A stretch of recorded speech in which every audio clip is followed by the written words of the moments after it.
So finally Canada has approved C-19 bill. Now what is C-19 bill? इससे पूरी immigration system change होने वाली है. Canadian government has changed the complete express entry system after implementing C-19 bill. But the question is, ये C-19 bill है क्या? उससे मुझे फायदा हो गया नुकसान? चलो डिस्कस करते हैं.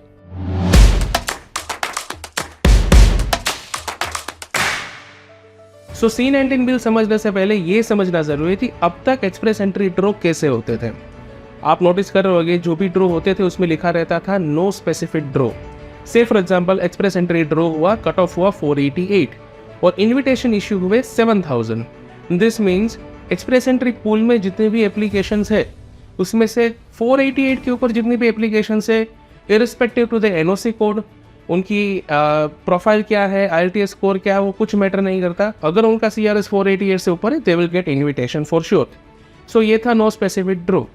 But now after implementation of C-19 bill ये जो नो स्पेसिफिक ड्रॉ है उसमें थोड़े चेंजेस हो जाएंगे. So now what government has decided कि भाई ये जो ड्रॉ है उसे दो पार्ट में दे विल कंडक्ट.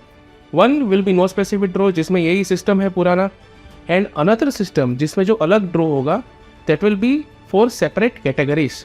तो अगर आप कोई स्पेसिफिक कैटेगरी में आते हैं which falls under the C-19 bill priority list, तो आपको उससे ज़्यादा बेनिफिट है, आपका सेपरेट ड्रॉ होगा. तो अब ये समझते हैं कि भाई ये टॉप प्रायोरिटी कैटेगरी इस साल के लिए गवर्नमेंट ने कौन सी सिलेक्ट की है. सो इस साल की प्रायोरिटी कैटेगरीज है, नंबर 1 जिन्होंने फ्रेंच एग्जाम दी हो, इधर TEF और TCF.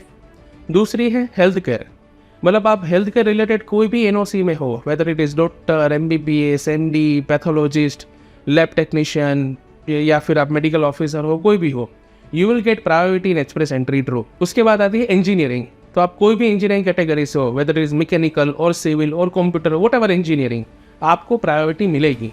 उसके बाद आती है साइंस एंड टेक्नोलॉजी. सो कोई भी साइंस टेक्नोलॉजी वालों को भी इसमें बेनिफिट होगा. एंड उसके बाद आती है एग्रीकल्चर. आप एग्री बिजनेस से हो या फिर आप खुद एग्रीकल्चर करते हो तो आपको गवर्नमेंट प्रायोरिटी देगी. So now if you are in health care और इन इंजीनियरिंग और in science and technology you will have direct benefit of C-19 bill. आपका अलग से ड्रॉ होगा, उसकी प्रायोरिटी अलग से होगी, उसका कट ऑफ भी थोड़ा नीचे जाएगा. सो C-19 bill, this way it will be useful to you. So this is the golden opportunity for you. For more details, you can contact us.